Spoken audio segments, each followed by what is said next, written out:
Hi అండి, అందరికీ నమస్కారం. ఏజెడ్ హోమ్ ఫుడ్స్కి స్వాగతము. అందరూ బాగున్నారు కదా? నేను కూడా బాగున్నానండి. ఇవాళైతే పిల్లలు జాయింట్ చేయమ్మా, చికెన్ జాయింట్లు తినాలనిపిస్తుంది అన్నారండి.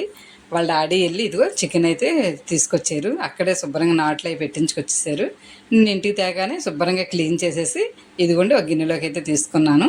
అందులోకి మ్యారినేషన్ కోసం అన్నీ వేస్తున్నాను. చూడండి, పావు స్పూన్ పసుపు, స్పూనున్నర కారం, రుచికి సరిపడగా ఉప్పు, చికెన్ మసాలా స్పూన్ వేసాను, ధనియాల పొడి స్పూను, పావు స్పూన్ జీలకర్ర పౌడరు, ఒక స్పూన్ అల్లం వెల్లుల్లి పేస్టు,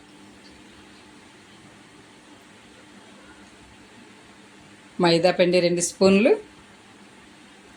కార్న్ఫ్లవర్ 2 స్పూన్లు,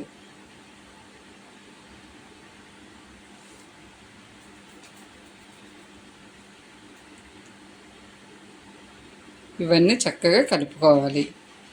ఈ జాయింట్లు కదండి, ఉప్పు కారం పసుపు ఈ మనం వేసిన పౌడర్లో అన్నీ కలుపుకొని ఆ జాయింట్లోకి వెళ్ళేలాగా మనం మ్యారినేషన్ చేయాలి. ఆయిల్ కూడా 2 స్పూన్లు వేసాను. వేసి ఇదంతా ఇట్లా ముక్కలుగా బాగా పట్టించాలి. జాయింట్ చక్కగా వేళతో ఇలా విడదీసి లోపలికి మసాలా పెట్టామనుకోండి, లోపల కూడా చక్కగా కుక్ అయిన తర్వాత తినేటప్పుడు లోపల కూడా మసాలాతోటి చాలా టేస్టీగా ఉంటాయి. అందుకని మనం మ్యారినేషన్ చేసేటప్పుడు స్పీడ్గా చేసేకంట ఆ జాయింట్లు విడదీస్తూ మసాలాలు అట్లో పెట్టుకుంటూ చక్కగా మ్యారినేషన్ చేసుకోవాలి. పెద్ద జాయింట్లేనండి ఇవి. మన పిల్లలకి బయటికి వెళ్ళకుండా ఇలాగ ఇంట్లోనే చేసి పెట్టుకున్నాం అనుకోండి, అసలు బయటికి వెళ్ళి తినాలి అన్న తనిపే పిల్లలకి రాదు.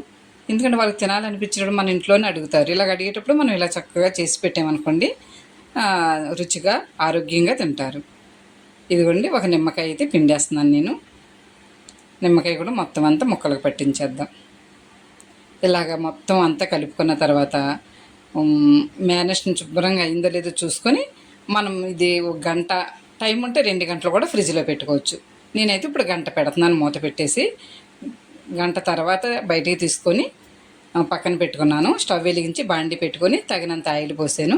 మరి ఎక్కువ ఆయిల్ కూడా వద్దండి, ఎందుకంటే ఈ వేగిన తర్వాత మిగిలిన ఆయిల్ మనం మళ్ళీ వండుకోవాలి అంటే వేరే దాంట్లో దేనికి ఉపయోగించబుద్ది కాదు.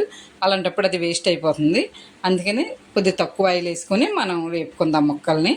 గంట తర్వాత చూస్తున్నారు కదా, చక్కగా మ్యారినేషన్ అయితే అయిపోయినాయి. ఇవి ఒక్కొక్కటిగా తీసుకొని మనం నూనె వేడెక్కిందో లేదో చూద్దాము. చూస్తేనే తినాలనిపిస్తుంది కదా. మా పిల్లలకి ఎప్పుడైనా తినాలి అనిపిస్తే నాతో ఇంట్లోనే చేయించుకుంటారండి, బయటికి వెళ్ళరు. నూనె అయితే వేడెక్కింది. ఇప్పుడు ఒక్కొక్క జాయింట్ తీసుకొని ఇందులో పెట్టుకుందాం. అంటే ఎక్కువ కూడా వేసేయకూడదండి, చక్కగా వేగాలి కాబట్టి మనకి ఎన్ని జాయింట్లు సరిపోతాయో చూసుకొని బాండీకి సరిపడగా వేసుకోవాలి. నేనైతే ఇప్పుడు 2 జాయింట్లు అయితే వేస్తానండి. అలా వేసామనుకో ఖాళీగా వేపుకోవచ్చు. 2 జాయింట్ కూడా వేసుకొని ఇది మరీ హైలో వేపేసామనుకోండి నల్లగా మాడిపోతాయి. చక్కగా సిమ్లో పెట్టుకొని జాగ్రత్తగా మాడకన్నా వేపుకోవాలి. ఇదే కలర్ వేసామనుకోండి చాలా రెడ్గా చక్కగా కనపడతాయి. కానీ మన ఇంట్లోకే కదా కలర్, ఎందుకండి కలర్ అసలు నేను ఎప్పుడు వేయనండి. కలర్ ఒకటి, తిన్నా సోడాలు ఒకటి ఎక్కువ వాడను.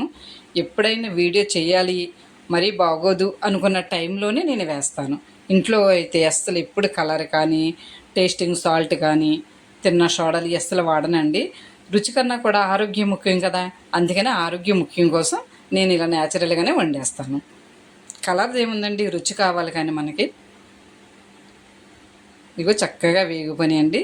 చూడండి, మన కారం వేసుకున్నా సరే పచ్చికారం వేసాను కదా, మంచి కలర్ వచ్చింది చూడండి. ముక్కలు కలరే, ఫుడ్ కలరే వేయక్కర్లేదండి. చక్కని మంచి కారం వాడుకుంటే కారం కలర్ కూడా చక్కగా ఉంటుంది. ఇప్పుడైతే వేగిపోయి ఒక్కొక్కటి తీసుకొని ప్లేట్లో పెట్టేసుకుందాం. చూస్తున్నారు కదా, కలర్ వేయకపోయినా సరే మంచి కలర్ వచ్చింది కదా. కలరు క్యాన్సర్లు వచ్చే అవకాశాలు ఎక్కువ ఉంటాయంటండి, అందుకని కలర్ వాడకండి. వీలైనంత వరకు ఇలాగే చేసుకుందాము. అందం కాదండి, ఆరోగ్యం కావాలి మనకి. కూర అందంగా కనపడింది అనుకుంటే ఆరోగ్యం పాడవద్దు కదా కలర్ వేయడం వల్ల. అందుకే కలర్ జోలికి వీలైనంత వరకు అస్సలు వెళ్ళొద్దు. చక్కగా జాయింట్లోకి ఉల్లిపాయలు, నిమ్మకాయ, కొత్తిమీర అయితే తరిగేస్తున్నాను నేను ఇక్కడ. ఉల్లిపాయ ముక్కలు ఇలా రౌండ్గా కోసుకోండి, బాగుంటాయి. ఇంకా 2 జాయింట్లు కూడా వేసి అవి కూడా వేపేసుకుందాము. అవి కూడా వేగిపోతున్నాయి. అవి కూడా వేగిపోయినాయండి, తీసేస్తున్నాను. వేడి వేడి జాయింట్లు మనకి రెడీ, ఇంట్లోనే రెడీ చేసేసుకున్నాము. దీని మీద కొత్తిమీర వేసుకొని ఉల్లిపాయలు పెట్టుకొని చక్కగా మధ్య మధ్యలో ఉల్లిపాయ నంచుకుంటూ నిమ్మకాయ పిండుకొని తినండి. అసలు మీకు హోటల్లో ఉన్నట్టుగానే ఉంటుంది. సూపర్ టేస్ట్గా ఉంటుంది. ఆరోగ్యానికి ఆరోగ్యం, రుచికి రుచి. అంతేనండి, చాలా సింపుల్గా ఎంతో త్వరగా చేసుకోవచ్చండి మన ఇంట్లోనే ఇలాంటి చికెన్ జాయింట్లు. మీకు నచ్చిందా? మీకు నచ్చితే కనుక మీరు కూడా ఇలా ట్రై చేసి నాకు ఎలాగుందో కామెంట్ బాక్స్లో తెలపండి. లైక్ చేయండి, షేర్ చేయండి, సబ్స్క్రైబ్ అవ్వండి.